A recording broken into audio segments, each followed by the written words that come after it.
Okay, so in vandag se baie kort video hersien ons net vinnig algebraïese breuke, meer spesifiek enkelvoudige breuke. Ons gaan net nou kyk na breuke waar daar wel twee breuke is wat gemaal of gedeel word met mekaar.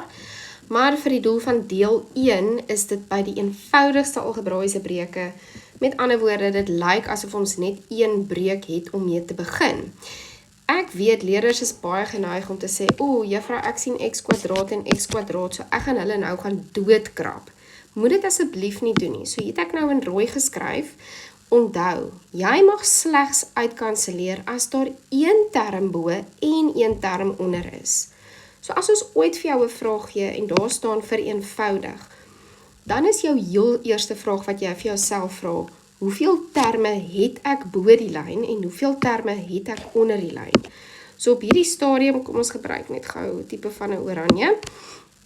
Op hierdie stadium het ek 2 terme bo die lyn. Hoekom? Want plusse en minusse skei die terme van mekaar. So hierdie is term 1 en term 2. En dan dieselfde onder die lyn. So as ek nie een term bo, een term onder het nie, dan is die vraag, okay juffrou, so hoe kom ek dan nou daarby uit? Wat moet ek dan doen? En dan moet jy weet, alright, indien ek sou faktoriseer, dan het ek een term bo en een term onder. So bo die lyn het ons wat ons noem die verskil van 2 vierkante. Vanaf jou graad 9 kennis moet jy onthou dat dit raak dan 2 identiese hakies. Hoe het ek dit gekry? Ek het die vierkantswortel van beide die x² sowel as die 4 geneem.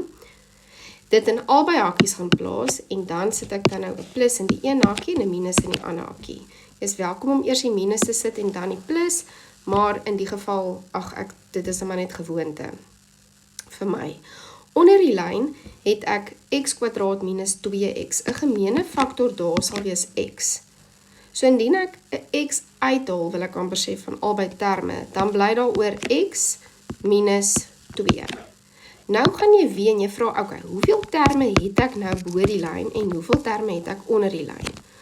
Bo die lyn het ek een term, want hakies wat gemaal word met mekaar is eintlik maar net een term. Onder die lyn het ek 'n faktor wat nou jou x is, wat gemaal word met 'n ander faktor wat x min 2 is. So ek weet ek het nou in gefaktoriseerde vorm wel een term bo en een term onder. Alles is in hakies. Nou mag ek gaan en sê, whoopiedoe, juffrou, ek het een term bo, een term onder. 'n volledige hakie aan die bokant mag uitkanseleer met 'n volledige hakie aan die onderkant. En jou finale antwoord is x plus 2 op x. Dit is jou finale antwoord. Hoekom? Hoekom is dit die finale antwoord? Want bo die lyn het ek nou weer 2 terme en onder die lyn 1 term. En die reël is ek mag net uitkanseleer as ek 1 term bo die lyn en 1 term onder die lyn het. Het ek het nou reg gespel? Uitkanseleer. Dan mag jy uitkanseleer. Ek kan nou niks verder doen nie. Moenie die x uitkanseleer nie. Jy kan nie verder faktoriseer nie. Ons gaan gou nog 'n klein voorbeeldjie doen en dit is x² min 9 op 'n 3 term. Aanvanklik sê ek, weet jy, ek het ongelukkig 2 terme bo die lyn en dan 3 terme onder die lyn. Ek kan definitief nie uitkanseleer nie. Ek sal eers moet gaan en gaan faktoriseer. Dis jou eerste stap. Skryf dit daar vir jouself neer dat jy onthou wat jy moet doen. Faktoriseer verskil van 2 vierkante, x3, x3, eers 'n plus dan 'n minus.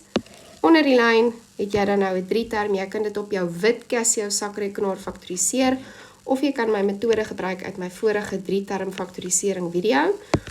Ek kyk basies maar net na die faktore van 2, dan sit ek hulle onder mekaar, en dan na die faktore van 3, altans minus 3, en dan sit ek hulle onder mekaar. Ek gaan dit probeer hierdie kant om, as dit nie uitwerk nie, dan ruil ek dit om. 1 maal 3 is 3, 2 maal 1 is 2, hier het ek wil by minus 5 uitkom, maar die probleem is dat ek het 2 verskillende hakies, 2 verskillende tekens nodig, so hierdie opsie gaan nie werk nie. Ons gaan gou die 3 en die 1 net gou gaan omruil. Ek het verskillende tekens in my hakies nodig. Ek weet nie wie kan onthou hoekom nie. Ek gaan vir jou leidraad gee. Indien daai 'n minus is voor die konstante waarde, dan beteken dit die een hakie het 'n plus en die ander hakie het 'n minus so julle moet dit net onthou. Alright, ons gaan oor kruismaal, 2 maal 3 gee vir jou 6, 1 maal 1 gee vir jou 1. Hoopiedoe. Verskillende tekens, ons wil baie graag by die middelterm uitkom van minus 5, so dis om 'n faktorisering hersiening. Al hoe dit moontlik is as daar 'n minus voor die 6 is en 'n plus voor die 1. Dan het ek wel my minus 5. So my factor opsies is korrek georden. Ek gaan hakies omsit en dan het ek ook vir julle geleer, jy vat die minus soontoe en jy vat die plus soontoe en dan die x'e kom dan nou aan die voorkant by. So onder die lyn, net om te bevestig, ek het net gou my 3 term gaan faktoriseer, maar onder die lyn behoort jy dan te eindig met x min 3 en 2x plus 1. Nou kom ons terug by die feit dat ons besig is met algebraiese breuke. Jy vra nou weer vir jouself, ek het nou gefaktoriseer, het ek nou 1 term bo die lyn en 1 term onder die lyn? Ja, hoekom? Want alles is in hakies, dis faktore wat met mekaar gemaal word.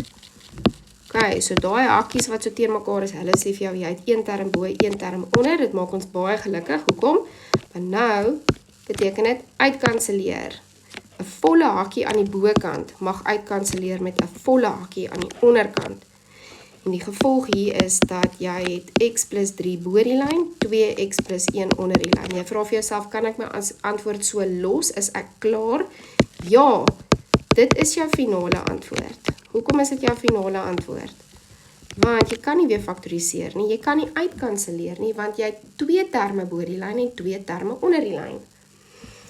Ok, so in deel 2 gaan ons dan kyk hoe ons breuke kan maal en deel met mekaar, wanneer ons moet keep, change, flip. So dit sal in die volgende video wees.